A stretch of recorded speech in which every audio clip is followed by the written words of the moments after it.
जय हिंद विद्यार्थी मित्रों, हूँ वैशाली वाघेला तमारा पोताना ऑनलाइन एज्युकेशन पोर्टल सरल अभ्यास पर हार्दिक स्वागत करूँ छूँ। तो बेटा, आज આપણે સામાજિક વિજ્ઞાનની અંદર પ્રકરણ 6 એનું સ્ટડી કરવાનું છે। આપણું પ્રકરણ 6 છે ભારતના સાંસ્કૃતિક વારસાના સ્થળો। ઓકે, આપણે પ્રકરણ 1 કયું પ્રકરણ 1 આપણે સ્ટડી કર્યું હતું, એનું નામ શું હતું? ભારતનો વારસો। બરાબર, તો આપણે ભારતનો વારસો ભણી ચૂક્યા અને એની અંદર વારસો કોને કહેવાય અને સંસ્કૃતિ કોને કહેવાય એની ઓલરેડી આપણે ચર્ચા કરી દીધી। આજે હવે આપણે શું સ્ટડી કરવાનું છે, ફરીથી આપણે ટાઇટલ ઉપર નજર નાખી લઈએ। ભારતના સાંસ્કૃતિક વારસાના સ્થળો। આપણને અહીંયા બે ટર્મ ઓલરેડી આપણો જે પહેલો યુનિટ છે એમાં ક્લિયર થઈ ચૂકી છે કે સંસ્કૃતિ શું છે અને આ સંસ્કૃતિ દ્વારા આપણને જે વારસો મળે છે એ શું છે। તો આજે આ સાંસ્કૃતિક વારસાના આખા ભારતની અંદર જે સ્થળો આવેલા છે એની આપણે ચર્ચા કરવાની છે। તો ચલો વિદ્યાર્થી મિત્રો, આપણે એ સ્થળોની ચર્ચા કરીએ। હવે એ સ્થળોની ચર્ચા કરીએ એના પહેલાં હું તમને કહી દઉં કે આપણે કયા ક્રોનોલોજીકલ ઓર્ડરની અંદર આપણે આ ચેપ્ટરની સ્ટડી કરવાની છે। તો અહીંયા આપણે 4 પોઈન્ટ્સ રાખેલા છે। આપણે સર્વપ્રથમ જે સ્ટડી કરીશું એ પોઈન્ટ છે આપણો ભારતના સાંસ્કૃતિક વારસાના સ્થળો, એટલે કે ભારતની અંદર જે સ્થાપત્યો આવેલા છે, આપણી પ્રાચીન સંસ્કૃતિના કારણે આપણને જે અમૂલ્ય વારસાના સ્થળો મળ્યા છે એની ચર્ચા કરીશું। ગુજરાતના સાંસ્કૃતિક વારસાના સ્થળો, આપણે બધા ગુજરાતી છીએ, આપણો દેશ ભારત છે, એમાં આપણે કયા રાજ્યના વાસી છીએ? તો આપણે ગુજરાતી છીએ। બરાબર, આપણે એવું કહીએ છીએ કે જય જય ગરવી ગુજરાત। તો ગુજરાતની અંદર પણ આપણને અમૂલ્ય સાંસ્કૃતિક વારસો મળેલો છે, તો એના સ્થળોની આપણે ચર્ચા કરીશું। એના પછી દક્ષિણ ભારતના પ્રાચીન મંદિરોના સ્થળો, ખૂબ જ જબરજસ્ત અલંકૃત એવા મંદિરો દક્ષિણ ભારતની અંદર જોવા મળે છે। બહુ જ પ્રાચીન સમયમાં બનેલા મંદિરો છે, તેની દરેક મંદિરની કંઈક આગવી વિશેષતા છે, તો આની પણ આપણે વ્યવસ્થિત ચર્ચા કરીશું। અને ભારતમાં તીર્થસ્થાનો કોને કહેવાય? માનવ સભ્યતાની જે ધાર્મિક લાગણીઓ છે એની સાથે જોડાયેલા જે સ્થળો છે એને આપણે તીર્થસ્થાનો કહીશું। બરાબર, જેમ કે આપણે હિન્દુ છીએ તો આપણા માટે આપણું તીર્થસ્થાન આપણે શું હશે? મંદિર હશે। કોઈ મુસલમાન છે તો એના માટે શું હશે? એ કોઈ જગ્યાએ કોઈ મસ્જિદ હશે, કોઈ દરગાહ હશે। કોઈ ક્રિશ્ચિયન છે તો એના માટે શું હશે? દેવળ હશે। બરાબર, કોઈ શીખ છે તો એના માટે ગુરુદ્વારા હશે। તો એ કેવા સ્થળો થઈ ગયા? એ આપણા માટે તીર્થ સ્થળો થઈ ગયા।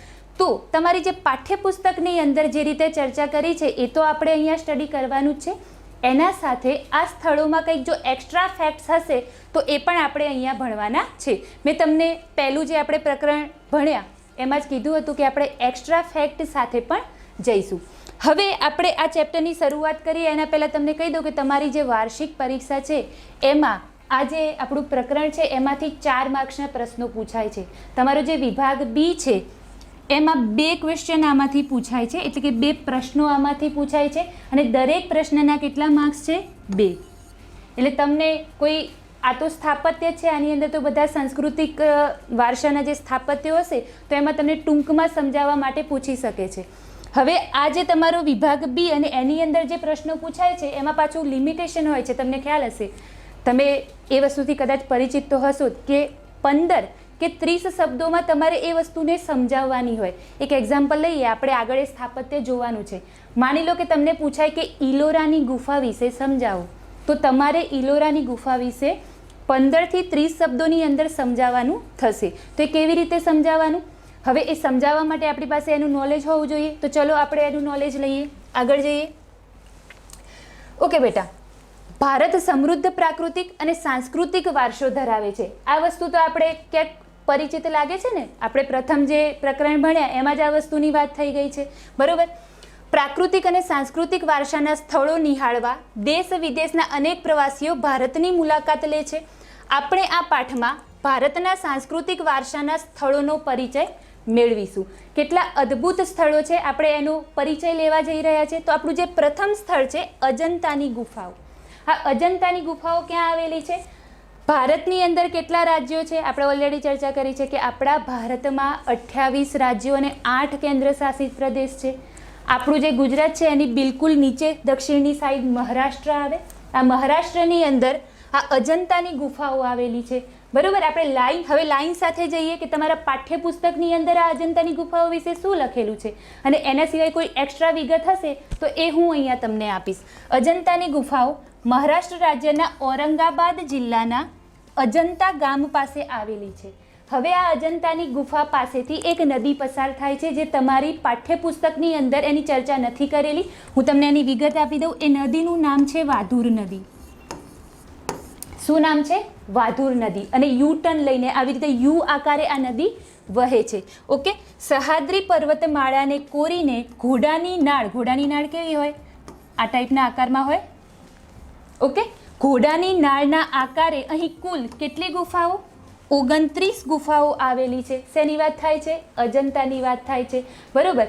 હવે સહ્યાદ્રી પર્વતમાળા આ ક્યાં આવી? સહ્યાદ્રી પર્વતમાળા તો આપણા જે ભારત છે એ ભારત દેશની અંદર, હમણાં મેં એક ઇમેજ લીધેલી છે, ત્યાં હું તમને બતાવું કે સહ્યાદ્રી પર્વતમાળા એક્ઝેક્ટલી ક્યાં આવેલી છે. આ સહ્યાદ્રી પર્વતમાળા એ કોઈ ટૂંકી કે કોઈ એક પર્વત નથી. ગુજરાતથી લઈને નીચે તમિલનાડુ સુધી આખી ફેલાયેલી પર્વત શૃંખલા છે. મેં તમને પર્વત શૃંખલા વિશે જણાવ્યું હતું. પર્વત શૃંખલા અથવા પર્વત તંત્ર અથવા પર્વત શ્રેણી કે એકથી વધારે પર્વતો એકબીજા સાથે કનેક્ટ થઈને શું બનાવે છે? પર્વત શૃંખલા બનાવે છે. તો સહ્યાદ્રી આખી પર્વત શૃંખલા છે. ઓકે બેટા. વાસ્તુકળાની દ્રષ્ટિએ અજંતાની ગુફાઓ મહત્વની છે અને અહીંની ગુફાઓને 2 ભાગમાં વહેંચી શકાય છે. કયા 2 ભાગમાં વહેંચી શકાય છે એ આપણે જોઈએ. પણ તમારે અહીંયા યાદ રાખવાનું છે, આ આંકડો ખાસ યાદ રાખવાનો. અજંતાની ગુફાઓ કેટલી છે? ટોટલ 29 છે. ઓકે. આગળ જોઈએ બેટા. હવે આ જે 29 ગુફાઓ છે એને કયા કયા ભાગમાં વહેંચી શકાય છે? તો 2 રીતે. ચિત્રકલા આધારિત ગુફાઓ અને શિલ્પકલા આધારિત ગુફાઓ. મતલબ શું? આ ગુફાઓની અંદર આપણને બહુ જ જૂના પ્રાચીન સમયની ચિત્રકળા, દોરેલા ચિત્રો જોવા મળે છે. અને શું જોવા મળે છે? શિલ્પો પણ જોવા મળે છે. શિલ્પ એટલે શું? કોઈ એવી આકૃતિ, માની લો કોઈ મનુષ્ય આકૃતિ છે, કોઈ પશુની આકૃતિ છે, પથ્થર અથવા પહાડ કે એને કોતરીને જે એવી આકૃતિ બનાવવામાં આવે એને આપણે શિલ્પ કહીએ છીએ. ઓકે.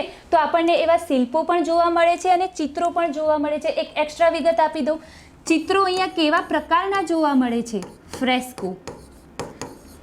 ફ્રેસ્કો એટલે શું? ફ્રેસ્કો ચિત્ર એટલે કેવું? હું તમને એકદમ બેસિક વસ્તુ કહી દઉં કે ફ્રેસ્કો ચિત્ર કોને કહેવાય. તો જે દિવાલ હોય એના ઉપર જે ચૂનો હોય ને એ ભીના ચૂનાનું સ્તર મારવામાં આવે અને ભીનો ચૂનો હોય એના ઉપર જ રંગ અને એની અંદર ખનિજ મિક્સ કરીને પછી શું કરવામાં આવે? એ ચિત્ર દોરવામાં આવે. જેના કારણે એ જે ચૂનો છે, જે ભીના ચૂનાનું આખું સ્તર લગાવેલું છે, એ શું કરશે? રંગને એકદમ શોષી લેશે અને બહુ જ લાંબા ગાળા સુધી, બહુ જ લાંબા સમય સુધી એ ચિત્ર એ દિવાલ ઉપર આખું છપાઈ જશે. હવે હું તમને કહું કે આ કેટલી જૂની છે. મતલબ કે આ જે અજંતાની ગુફાઓ છે ને એ અત્યારની નથી, એ વર્ષો પહેલાંની છે. આપણે 2020માં જીવીએ છીએ અને ઈસવીસન પૂર્વ 2જી સદી એટલે કે ઈસવીસન પૂર્વ પણ 200 વર્ષ પહેલાં આ ગુફાઓનું નિર્માણ ચાલુ થયું હતું. હવે આ ગુફાઓ ઈસવીસન પૂર્વ 200 વર્ષ પહેલાં એનું જે નિર્માણ ચાલુ થાય છે, એની અંદર ચિત્રકામ થાય છે, એની અંદર શિલ્પકામ થાય છે. અને કેટલા સમય સુધી ચાલ્યું છે? તો ઈસવીસનની 7મી સદી સુધી. કેટલા? ઈસવીસનની 7મી સદી સુધી આ કામ ચાલ્યું છે. શોર્ટમાં આ જે ગુફા બનવાનો અને એની અંદર ચિત્ર અને શિલ્પ કલા જે થઈ છે એનો સમયગાળો કેટલો છે? બહુ જ સદીઓ, લાંબો સમય આ કામ ચાલ્યું છે. છતાં પણ તમે વિચાર કરો કે આપણને આ જે ચિત્ર અત્યારે, તમે કદાચ અજંતાની ક્યારેક મુલાકાત લો, તમે સારી એવી તમને જોબ મળી જાય, તમે મહારાષ્ટ્રમાં ફરવા જાઓ તો જોવા લાયક છે. અને જો તમને અત્યારે તમે જોવું હોય તો ઇન્ટરનેટ પર સર્ચ મારીને તમે જોઈ શકો છો. ખૂબ જ બ્યુટીફુલ ચિત્રકલા છે ત્યાંની. બરાબર. અને હજી પણ એ રંગ તમે સ્પષ્ટ દેખી શકો છો. આટલા વર્ષો પહેલાં થયેલું ચિત્રકામ પણ હજી તમે સ્પષ્ટ દેખી શકો છો. તમે વિચાર કરો કે કેવી તકનિક વાપરી હશે એ લોકોએ. ઓકે. ભીંતચિત્રો આધારિત ગુફાઓ પૈકી 1, 2, 10, 16 અને 17 નંબરની ગુફાઓના ભીંતચિત્રો અજોડ અને ઉચ્ચ કક્ષાના છે. મતલબ કે સારી એવી થીમ સાથે તૈયાર કરેલા ચિત્રો છે. હવે તમારે અહીંયા યાદ રાખવાની છે આ 1, 2, 10, 16 અને 17 ગુફાના નંબરો. કેમ? તમને અજંતાની ટૂંક નોંધ પૂછાય તો જે તમારે 15 થી 30 શબ્દોની અંદર લખવાનું છે તો એની અંદર તમે લખી શકો છો. કેવી રીતે? આ આંકડા સાથે પણ લખી શકો છો. બરાબર. હવે શું કહે છે? આ ચિત્રોનો મુખ્ય વિષય બૌદ્ધ ધર્મ છે. એટલે કહેવા શું માગે છે કે અજંતાની ગુફાઓની અંદર જે ચિત્રકામ થયું છે એ મોટા ભાગે બૌદ્ધ ધર્મને લગતા ચિત્રો દોરવામાં આવ્યા છે. ભગવાન બુદ્ધને આસપાસ જે, મતલબ કે ભગવાન બુદ્ધ છે, એમની જે શાખા છે, જે બૌદ્ધ ધર્મ છે ને એ બૌદ્ધ ધર્મની મુખ્ય બે શાખા છે, હીનયાન અને મહાયાન. તો આને લગતું જે ચિત્રકરણ છે એ બધું અહીંયા કરવામાં આવેલું છે. ઓકે, અજંતાની ગુફાના બે પ્રકાર પાડી શકાય છે. કયા? ચૈત્ય અને વિહાર. ચૈત્ય કોને કહેવાય અને વિહાર કોને કહેવાય? બૌદ્ધ સાધુઓ જે જગ્યાએ રહેતા હોય, મતલબ કે હવે સાધુ કે સંત, આપણા હિન્દુમાં જે સાધુ સંત હોય એ જ રીતે બૌદ્ધમાં પણ જે સાધુ હોય, બરાબર, એ સાધુ અથવા સંન્યાસી કહો તમે, એ લોકો જે જગ્યા પર રહેતા હોય એને આપણે કહીશું વિહાર. અને જે જગ્યા પર એ પોતે પ્રાર્થના કરતા હોય, ઉપાસના કરતા હોય, એ જગ્યાને આપણે કહીશું ચૈત્ય. તો બૌદ્ધ ધર્મની અંદર જે આ સ્થાપત્ય છે એ સ્થાપત્યના બે પ્રકારો છે. જે બૌદ્ધ સાધુઓ રહેવા માટે ઉપયોગ કરે છે એ છે વિહાર, અને પૂજા અને ઉપાસના માટે ઉપયોગ કરે છે એ છે ચૈત્ય. ઓકે, આ વસ્તુ પણ તમારે યાદ રાખવાની છે. 9, 10, 19, 26 અને 29 નંબરની ગુફાઓ ચૈત્ય છે, જ્યારે બાકીની ગુફાઓ વિહાર છે. આ બહુ જ મોસ્ટ આઈએમપી મુદ્દો આપણા માટે, બરોબર. આ નંબર પણ તમારે યાદ રાખવાના છે. 9, 10, 19, 26 અને 29 નંબરની જે ગુફાઓ છે કેવી છે? ચૈત્ય છે. કેટલી છે? 1, 2, 3, 4 અને 5. તો શોર્ટમાં તમે જે ટૂંકનોંધ જેવું જે પૂછાણું હોય એમાં તમે એવું સમજાવો, એમાં એવું લખી શકો કે 5 ગુફાઓ ચૈત્ય છે અને બાકીની ગુફાઓ શું છે? વિહાર છે. ઓકે, હવે અહીંયા હું તમને સહ્યાદ્રીની પર્વતમાળા બતાવું. આ જુઓ, આ પિક્ચર લીધેલો છે ને એ છે અજંતાની ગુફાઓ. આ અજંતાની ગુફાઓનો પિક્ચર છે, તમે જોઈ શકો છો અહીંયા વ્યવસ્થિત રીતે. આ આપણો ભારતનો નકશો છે. હવે સહ્યાદ્રીની પર્વતમાળા ક્યાંથી ક્યાં સુધી આવેલી છે? તો આ ગુજરાતથી અહીંયાથી લઈને ઠેક તમિલનાડુ સુધી, અહીંયા કેરળથી લઈને તામિલનાડુ સુધી ફેલાયેલી છે. એમાં મહારાષ્ટ્રની અંદર જે સહ્યાદ્રી પર્વતમાળા છે, આ પર્વતમાળા એની અંદર કોઈ એક ભાગ છે, એ ભાગને કોતરીને શું બનાવવામાં આવ્યું છે? આ અજંતાની ગુફાઓ બનાવવામાં આવી છે. હવે આ જે અજંતાની ગુફાઓ છે બેટા, એ યુનેસ્કો દ્વારા શું વર્લ્ડ હેરિટેજમાં આને સ્થાન આપવામાં આવ્યું છે. હવે આ વસ્તુ તમારા માટે પાછી નવી આવી. તમને એમ થાય યુનેસ્કો, પહેલાં તો આ છે શું? યુનેસ્કો વિશે આપણે થોડું ઘણું જાણી લઈએ, અહીંયા ચર્ચા કરવી જરૂરી છે. અને વર્લ્ડ હેરિટેજ એ શું છે? બરાબર, તો વર્લ્ડ હેરિટેજ સાઇટ, હવે ભારતમાં વર્લ્ડ હેરિટેજ સાઇટ ડિક્લેર કરવામાં આવે છે, એના વિશે આપણે ચર્ચા કરી લઈએ.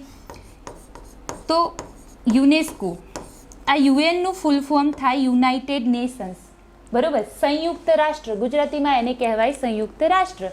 તો વિશ્વની અંદર જેટલા દેશો છે, લગભગ 200થી વધારે દેશો છે, એમાં જે સંયુક્ત રાષ્ટ્ર છે એ 193 જેટલા દેશોનું શું છે? એક સંગઠન છે. આ સંગઠન અલગ અલગ વસ્તુઓ ઉપર કામ કરે છે. ઓકે, અને આ યુનાઇટેડ નેશન્સની એક સંસ્થા છે, એક ભાગ છે. શું? યુનેસ્કો. હવે હું યુનેસ્કોનું ફૂલ ફોર્મ કહું, united nations educational and scientific cultural organization. હવે જુઓ કયા કયા શબ્દો આવે છે આની અંદર. એજ્યુકેશનલ એટલે શિક્ષણની બાબત, એજ્યુકેશન એટલે શિક્ષણ થાય, સાયન્ટિફિક એટલે અહીંયા વિજ્ઞાનની બાબત છે, કલ્ચર એટલે સંસ્કૃતિ. આ 3 વસ્તુ એટલે કે એજ્યુકેશન, સાયન્સ અને કલ્ચર, એના ઉપર જે કામ કરતી સંસ્થા છે એ છે યુનેસ્કો. ઓકે, હવે આ સંસ્કૃતિ માટે શું કામ કરે છે આપણે તો એ જોવાનું છે. એ સાયન્સ માટે શું કામ કરતી હોય કે એજ્યુકેશન ઉપર શું કામ કરતી હોય, હાલ આપણે એની કોઈ ચર્ચા નથી કરવાની. અહીંયા હું તમને સમજાવું કે સંસ્કૃતિ માટે શું કામ કરે છે. તો વિશ્વની અંદર જેટલા પણ બહુ જ પ્રાચીન સમયના જે સ્થળો આવેલા છે, અથવા પ્રવાસનને લગતા બહુ જ જબરજસ્ત મહત્ત્વના સ્થળો છે, એટલે જેને આપણે શું કહીશું? પ્રાકૃતિક સ્થળો કહીશું. એટલે કે સાંસ્કૃતિક વારસાના અને પ્રાકૃતિક વારસાના એવા સ્થળો કે જબરજસ્ત અદ્ભુત છે અને એનું સંરક્ષણ જરૂરી છે, એને શું કરે છે? એને વર્લ્ડ હેરિટેજ તરીકે ડિક્લેર કરે છે. વિશ્વ વિરાસત. શું એને આપણે ગુજરાતીમાં શું કહીશું? અહીંયા હું લખી દઉં, વિશ્વ વિરાસત. તો આપણા ભારતમાં યુનેસ્કો દ્વારા વિશ્વ વિરાસતના સ્થળો શું છે? ડિક્લેર કરવામાં આવેલા છે. યસ, 2019 સુધી, સોરી 2020 સુધી જે ડિક્લેરેશન થયું છે એ છે હજી સુધીનું 38 જગ્યાઓનું. કેટલું? 38 જગ્યાઓનું. જો 2019નું મેં તમને કીધું ને, તો 2019ની અંદર આ 38મી સાઇટ ડિક્લેર થઈ હતી અને 2020 સુધી હવે 38 પછી હજી સુધી કોઈ સાઇટ ડિક્લેર નથી થઈ. દર વર્ષે આ યુનેસ્કોની અંદર એક સાઇટ એડ કરવામાં આવે છે, બરાબર. મતલબ કે ભારતની અંદર એક સાઇટને એડ કરવામાં આવે છે આ વર્લ્ડ હેરિટેજના લિસ્ટમાં, વિશ્વ વિરાસતના વારસાના લિસ્ટમાં. ઓકે, તો હાલ ભારતની અંદર યુનેસ્કોએ વિશ્વ વિરાસતની સૂચિમાં કેટલી સાઇટ ડિક્લેર કરી છે? તો 38. છેલ્લી સાઇટ કઈ હતી? છેલ્લી સાઇટ હતી જયપુર, રાજસ્થાનની અંદર આવેલી જયપુર સિટી છે, એની છેલ્લી સાઇટ તરીકે ડિક્લેર કરવામાં આવી હતી. આ યાદ રાખજો, તમારા પાઠ્યપુસ્તકમાં 32 આપેલું છે. છેલ્લી સ્લાઇડમાં મેં લખ્યું જ છે, એ પાઠ્યપુસ્તકનો આંકડો છે. ભલે તમે પાઠ્યપુસ્તકના આંકડાને યાદ રાખો બેટા, પણ કરંટની અંદર હજી સુધી કેટલી સાઇટ, એટલે કે કેટલી જગ્યા, હું સાઇટ બોલું ને એટલે તમારે સમજવાનું કે હું કોઈ સ્થળની વાત કરી રહી છું, બરાબર. તો ટોટલ કેટલી જગ્યા? 38 જગ્યા હજી સુધી ડિક્લેર કરવામાં આવી છે. આમાં એક એક્સ્ટ્રા તમને પાછી હું ફેક્ટ આપી દઉં કે 38 સાઇટની અંદર 30 છે એ સાંસ્કૃતિક સ્થળો છે. સાંસ્કૃતિક વારસો તો આપણે ઓલરેડી વ્યવસ્થિત સમજી ચૂક્યા છીએ, બરાબર. 30 કેવા છે? સાંસ્કૃતિક સ્થળો છે. અને 7 કેવા છે? કુદરતી પ્રાકૃતિક સ્થળો છે. કુદરતી એટલે જંગલો હોઈ શકે છે, બરાબર. તો એ રીતે 30 અને 7 તો 37 થઈ ગયું. તો પછી આ એક કયું બચ્યું? તો જે એક સાઇટ છે એ મિક્સ છે. મિક્સ એટલે ત્યાં કંઈક કુદરતી વસ્તુ, જંગલો જેવું પણ છે, અને ત્યાં શું સાંસ્કૃતિક વસ્તુ પણ છે. તો એ કઈ જગ્યા છે? તો એ છે સિક્કિમની કાંચનજંગા. આ એક્સ્ટ્રા ફેક્ટ છે, મેં તમને કીધેલું છે કે હું એક્સ્ટ્રા ફેક્ટ કહું જ છું, બરાબર. તો આ તમે નોલેજની બાબતમાં યાદ રાખી શકો છો. ઓકે, હું આશા રાખું છું કે તમને આ યુનેસ્કોવાળો કોન્સેપ્ટ ક્લિયર થયો, કારણ કે હવે આપણે ભારતના સાંસ્કૃતિક સ્થળો જેટલા પણ ભણીશું ને એ બધા જ આપણા યુનેસ્કોના વર્લ્ડ હેરિટેજના લિસ્ટમાં એડ થયેલા છે. જેટલા પણ હવે આગળની સ્લાઇડ્સમાં આવશે એ બધા ક્યારેક ને ક્યારેક અલગ અલગ સમયગાળાની અંદર યુનેસ્કો દ્વારા આ લિસ્ટની અંદર એડ થયેલા છે. એટલે હું હવે દરેકમાં બોલીશ નહીં, તમારે સમજી જવાનું છે કે આ ભારતના આપણે જેટલા પણ સ્થળો ભણ્યા એને વિશ્વ વિરાસતની સૂચિમાં એડ કરવામાં આવ્યા છે. અજંતાની ગુફાઓ હજી કન્ટિન્યુ છે, જે કન્ટિન્યુ છે આપણે જોઈ લઈએ. અજંતાની ગુફાઓ એક સમયે વિસરાઈ ગઈ હતી. બની હતી ક્યારે? બની હતી ઈસવીસન પૂર્વ 2જી સદીથી લઈને 7મી સદી સુધી એનું ડેવલપમેન્ટ થાય છે. હવે એ ડેવલપમેન્ટ જે તે સમયે થયું એના પછી બહુ લાંબો સમય થઈ ગયો, એટલે એ તો જંગલો છે, તો જંગલોની અંદર તો કોઈ મનુષ્ય ત્યાં એટલું બધું જતું નહીં હોય, તો એ ગુફાઓ વિશે કોઈને ખ્યાલ ન હતો. તો ખ્યાલ ક્યારે આવ્યો? ભારતમાં આપણને ખબર કેવી રીતે પડી કે આપણી પાસે આટલો અદ્ભુત સાંસ્કૃતિક વારસો છે? ઈસવીસન 1819માં એક અંગ્રેજ કેપ્ટન, હવે સમયગાળો જુઓ, ઈસવીસન 1819 એટલે બ્રિટિશ સરકાર હતી ભારતની અંદર. ઓકે, તો અંગ્રેજ કેપ્ટન જ્હોન સ્મિથે પુનઃ સંશોધિત કરી. આ એક અંગ્રેજ ભાઈ હતા, ફરતા ફરતા ગયા હશે એ સાઈડ, બરાબર. એને જોવા મળ્યું અને એને એવું પછી જોયું કે આ તો જબરજસ્ત, આ જે અંગ્રેજો છે ને એ અંગ્રેજો આ બધી વસ્તુમાં બહુ રસ ધરાવતા હતા. એ લોકોને આવી સાંસ્કૃતિક બાબતોમાં બહુ રસ હતો. એટલે એને શું કર્યું? એ શોધે છે અને પછી ડિક્લેર કરે છે એવું કે આવું કંઈક ભારતની અંદર છે. અને એ વખતે પછી ભારતમાં બધાને ખબર પડે છે કે અરે આ અજંતાની ગુફાઓ આવું કંઈક અસ્તિત્વ ધરાવે છે. અજંતાની ગુફાઓ પ્રારંભિક બૌદ્ધ વાસ્તુકલા, ગુફા ચિત્રો અને શિલ્પકલાના ઉત્કૃષ્ટ ઉદાહરણોમાં સ્થાન ધરાવે છે. આપણે પહેલાં જ ભણી ગયા કે અજંતાની ગુફાની અંદર બુદ્ધ ધર્મનો પ્રભાવ છે, એટલે ભગવાન બુદ્ધને લગતા જેટલા પણ ચિત્રો કે શિલ્પો છે એની અહીંયા અધિકતા આપણને જોવા મળે છે. માનવીય હસ્તક્ષેપ અને સમયની અસરથી ક્ષીણ થતા ઘણા ચિત્રોને નુકસાન થયું છે. અજંતાની ગુફાઓ તેની અનોખી કલા સમૃદ્ધિના કારણે માત્ર ભારતમાં જ નહીં પણ વિશ્વભરમાં પ્રસિદ્ધ છે. કહેવા શું માગે છે? આટલા વર્ષો પહેલાં આ ગુફા બનેલી હોય તો એની અંદર, હવે આ તો ગુફાઓ છે તો પ્રકૃતિ અને માનવનો હસ્તક્ષેપ તો થાય જ છે, પણ પ્રકૃતિનો હસ્તક્ષેપ થશે. હવે તમને એમ થશે પ્રકૃતિનો હસ્તક્ષેપ એટલે શું? આટલા વર્ષોથી શું ગરમી પડી હશે, વરસાદ પડ્યો હશે, બરાબર. તો આ ગુફાઓની અંદર પાણી ગયું હશે અને પ્રવાસનની કારણે આજે માણસો આવતા થયા 1800ની સાલ પછી. એના પહેલાં પણ જ્યારે બની ત્યારે પણ માણસોનો ઘસારો રહ્યો હશે એ ગુફાઓની અંદર. તો કોઈ પણ સ્થળને નુકસાન તો પહોંચશે ને થોડું ઘણું. હવે તમે તમારું કોઈ જૂનું ઘર હોય, એક એક્ઝામ્પલ આપું તમને કે તમારા દાદાનું ઘર હોય, દાદાનું બહુ જૂનું, અને તમે અત્યારે રહેતા હો તો તમે જોશો કે એની અંદર થોડું ઘણું નુકસાન થયેલું તમને જોવા મળશે, તિરાડો પડી ગઈ હશે ને એવું બધું, બરાબર. તો સમય જાય છે એમ કોઈ પણ વસ્તુમાં થોડો ઘણો ઘસારો તો આવે જ છે. તો આ તો હજારો વર્ષ પહેલાં બનેલું છે. તો ઘસારો એમાં પડ્યો હશે, ઓબ્વિયસ વસ્તુ છે. બીજું શું કહે છે કે ભારતમાં જ નહીં પણ વિશ્વભરમાં પ્રસિદ્ધ છે. વિશ્વભરમાં પ્રસિદ્ધ હોય જ ને, કારણ કે બ્રિટિશ શાસનકાળની અંદર શોધાયેલી છે. બ્રિટિશરોને આપણી સંસ્કૃતિમાં આમે પણ સારી રીતે રસ હતો, એટલે એને શું કર્યું, બ્રિટિશરોના કારણે આ બધી વસ્તુ વર્લ્ડ એની અંદર ફેમસ થઈ. અને હવે તો આપણે શું કર્યું છે, પ્રવાસનને આવકાર્યું છે. એટલે કે વિદેશમાંથી લોકો આવે છે અને આપણી પાસે આટલો અદ્ભુત, આટલો સુંદર વારસો છે, એ જોતા લોકો આશ્ચર્યચકિત પણ થઈ જાય છે. ઓકે, ચિત્રકલા, શિલ્પકલા અને સ્થાપત્ય કલાના અપૂર્વ સુમેળરૂપ આ ગુફાઓમાં થયેલા કલા સર્જનને ભારતીય કલાને વિશ્વમાં ગૌરવ અપાયું છે. સવાલ જ પેદા નથી થતો, આખા વિશ્વની અંદર તમે કોઈ પણ દેશમાં ફરો તો આટલી સુંદર શિલ્પકલા, આટલી સુંદર ચિત્રકલા, આવું સ્થાપત્ય, આવી ગુફાઓ તમને ક્યાંય જોવા નહીં મળે કે જે માનવ દ્વારા સર્જાયેલી હશે. કારણ કે આપણે અહીંયા ધર્મનો સમન્વય કર્યો છે. કોઈ જગ્યાએ તમને આટલો અદ્ભુત ધર્મનો સમન્વય થયેલો જોવા નહીં મળે. આ વસ્તુ આપણે જોઈ લીધું છે, વિહાર કોને કહેવાય અને ચૈત્ય કોને કહેવાય, એટલે આપણે આની ચર્ચા નથી કરતા. હવે આપણે આગળની સ્લાઇડ ઉપર જઈએ. હવે આપણે જે જોવાનું છે ઇલોરાની ગુફાઓ. અહીંયા આપણે ઇલોરાની ગુફા જોવાની છે, એટલે આપણે પહેલાં જ એનું ચિત્ર રાખી દીધું છે. આ છે ઇલોરાની ગુફાઓ. ઇલોરાની ગુફાઓ ક્યાં આવેલી છે તો આપણે મેપ ઉપર જોઈ લઈએ. અજંતાની ગુફાઓ પણ મહારાષ્ટ્રમાં આવેલી હતી. ઓકે, તો ઇલોરાની ગુફાઓ પણ મહારાષ્ટ્રમાં આવેલી છે. મહારાષ્ટ્ર ક્યાં છે નકશામાં? આ રહ્યું આપણું ગુજરાત. આ ગુજરાતની નીચે છે મહારાષ્ટ્ર. ઓકે બેટા, ઇલોરાની ગુફાની આપણે ચર્ચા કરીએ. મહારાષ્ટ્ર રાજ્યમાં ઔરંગાબાદ પાસે ઇલોરાની ગુફાઓ આવેલી છે અને કેટલી છે? 34. હવે તમને અજંતા અને ઇલોરા મિક્સ ના થઈ જાય. અજંતાની ગુફાઓ 29 છે અને ઇલોરાની ગુફાઓ 34 છે. અહીં એકબીજાથી જુદા એવા ગુફા મંદિરોના 3 સમૂહ આવેલા છે. હવે જો પેલાની કમ્પેરિઝન કરાવું. જે અજંતાની ગુફાઓ હતી એ અજંતાની ગુફાઓની અંદર શું હતું? ભગવાન બુદ્ધ એટલે કે બૌદ્ધ ધર્મને લગતા ચિત્રો અને શિલ્પો હતા. અહીંયા શું છે બેટા? અહીંયા આપણને મંદિર સમૂહો જોવા મળે છે. મંદિર સમૂહો જોવા મળે એટલે તમારા મગજમાં વિચાર આવવો જોઈએ કે હિન્દુ સ્થાપત્ય હોવું જોઈએ. ઓકે, પણ શું એકલું હિન્દુ સ્થાપત્ય જ અહીંયા છે? ના, એકલું હિન્દુ સ્થાપત્ય નથી. ચલો જોઈએ.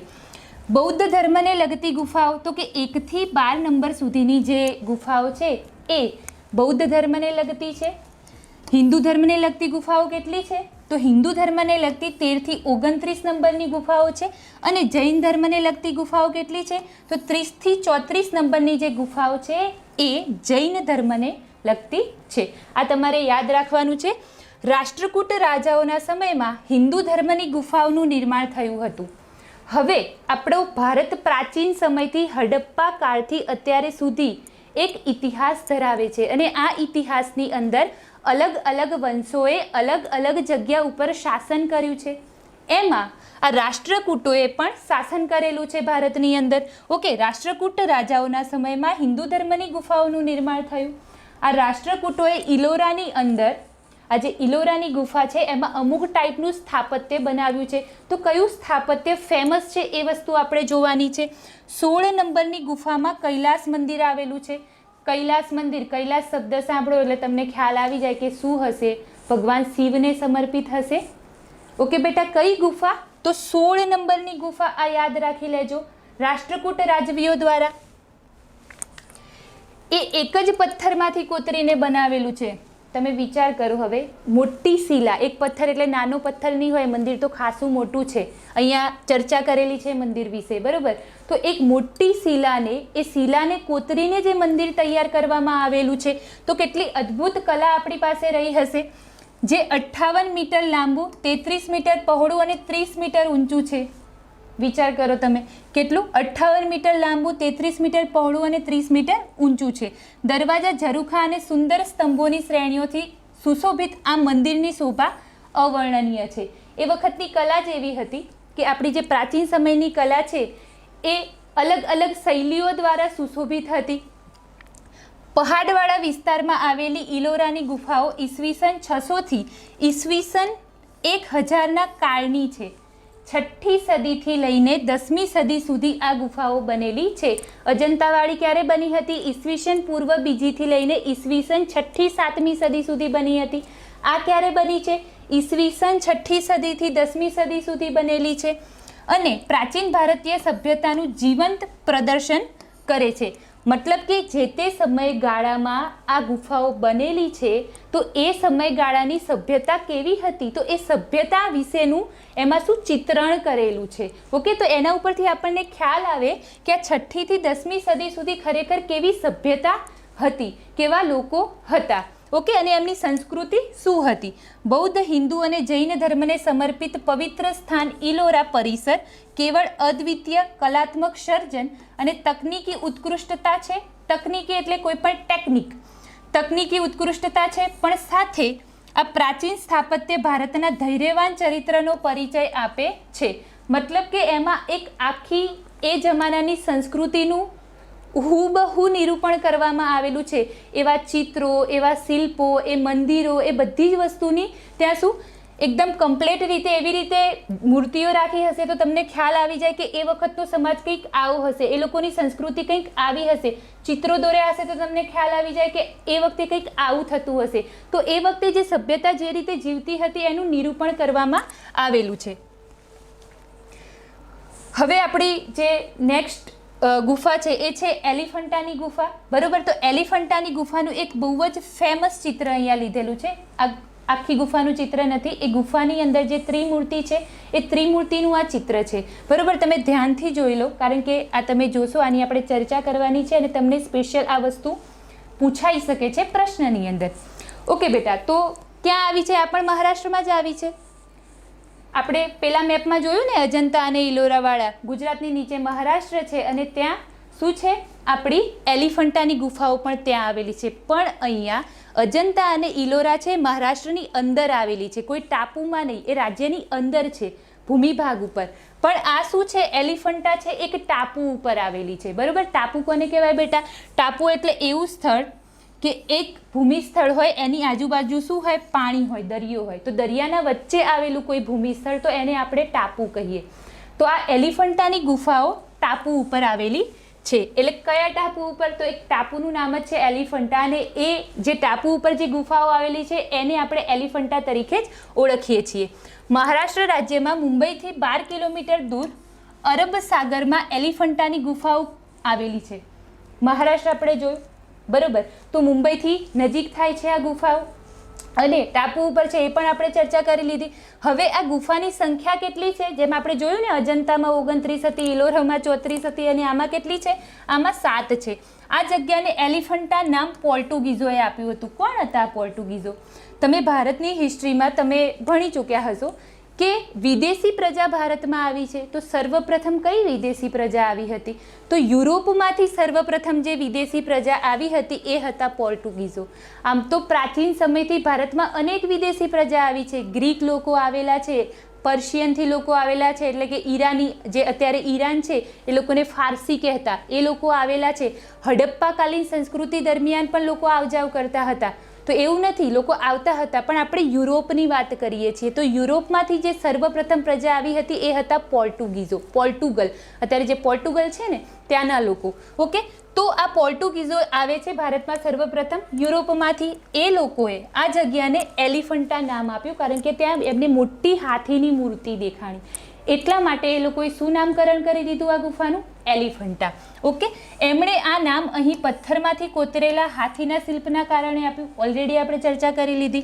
અહીંની ગુફાઓમાં અનેક સુંદર શિલ્પ આકૃતિઓ, શિલ્પકૃતિઓ એટલે સંધિ છૂટી પાડો, શિલ્પ આકૃતિઓ, શિલ્પો, શોર્ટમાં શિલ્પની વાત કરી છે, એક મૂર્તિની વાત કરવામાં આવી છે, કંડારાઈ છે, જેમાં ત્રિમૂર્તિ. હવે આગળ ચિત્ર જોયું ને આપણે ત્રિમૂર્તિવાળું, એટલે જ મેં કીધું હતું કે તમે ધ્યાનથી જુઓ. ત્રિમૂર્તિ બ્રહ્મા, વિષ્ણુ અને મહેશની ગણના દુનિયાના સર્વોત્તમ, મતલબ કે દુનિયાની અંદર જેટલી પણ મૂર્તિઓ છે ને એમાં સૌથી શ્રેષ્ઠ મૂર્તિમાં એ ત્રિમૂર્તિની ગણના થાય છે. બરાબર, ત્રિદેવનો કોન્સેપ્ટ છે આપણા હિન્દુ ધર્મની અંદર. તમે સિરિયલો જોતા હશો મહાદેવની કે કોઈ પણ સિરિયલ, તો તમને 3 દેવ તો જોવા મળશે જ. કોણ? મહાદેવ, બ્રહ્માજી અને વિષ્ણુ ભગવાન. તો આ 3 દેવોની એક જ સાથે મૂર્તિ બનાવવામાં આવી છે. ક્યાં? એલિફન્ટા ગુફાઓની અંદર. કયા નામે ઓળખાય છે? ત્રિદેવ નામે એને ઓળખાય છે. એ ગુફા નંબર 1માં આવેલી છે. આ ખાસ યાદ રાખજો. તમારે જ્યારે પેલા 15 થી 30 શબ્દોમાં લખવાનું થાય તો આ 2 વસ્તુની તમારે ચર્ચા કરવાની જ. ઓકે, ઈસવીસન 1987માં યુનેસ્કો દ્વારા વૈશ્વિક વારસાના સ્થળોમાં એલિફન્ટાને સ્થાન આપવામાં આવ્યું છે. આ કઈ પંક્તિ આવી? આપણે યુનેસ્કો સમજ્યા. યુનેસ્કોએ વિશ્વ વિરાસતના સ્થળો 38 સ્થળો એની સૂચિમાં દાખલ કરેલા છે, ભારત પાસે છે. આ એ સ્થળમાં એલિફન્ટાને પણ સ્થાન મળેલું છે. અજંતા છે, ઇલોરા છે અને એલિફન્ટા પણ છે. મેં તમને કીધું કે આપણે ભારતના હવે જેટલા પણ સ્થળો ભણીશું એ બધા જ ભારતના સ્થળો યુનેસ્કોના જે વર્લ્ડ હેરિટેજની યાદી છે એમાં સમાવેશ થાય છે. સ્થાનિક માછીમારો આ સ્થળને ઘારાપુરી તરીકે ઓળખે છે. અહીંયા એક કરેક્શન કરાવડાવું.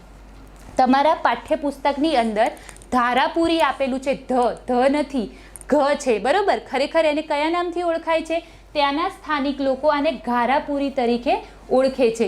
આમ તો છે ને આ એલિફન્ટાની ગુફાઓનું બહુ પ્રાચીન મહત્વ છે. એ ભગવાન શિવ સાથે પણ જોડાયેલી છે, પણ આપણે એવી બધી ડીપમાં ચર્ચા નથી કરતા. હાલ તમારે આટલા મુદ્દાઓ યાદ રાખવાના છે.